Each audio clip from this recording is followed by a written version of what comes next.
So the process to delete your phone number from Discord is quite easy and simple. Open up your Discord app, and the process is same for Android as well as iPhone.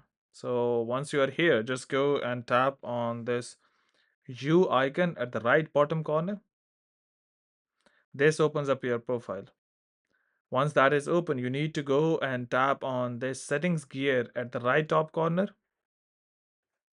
This opens up your setting. Inside settings, you have an option of account.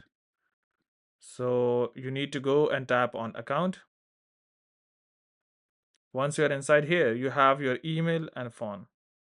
If you want to remove your phone number, you need to make sure that you have an email attached.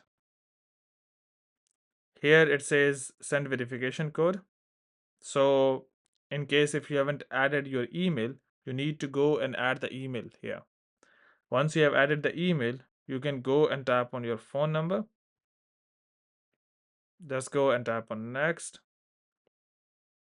Sorry, leave it. You have an option of remove phone number. So tap on remove phone number. It says verify your password. You need to enter your password.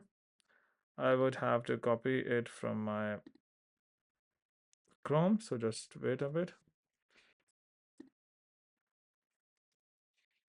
If I copy and paste it here, tap on done, and you can see the phone number is now removed. That wasn't my phone number anyways. So yeah, it is removed now. So hope by doing so you'll be able to remove your phone number from Discord. But before you go, please like, subscribe, and share. Thank you.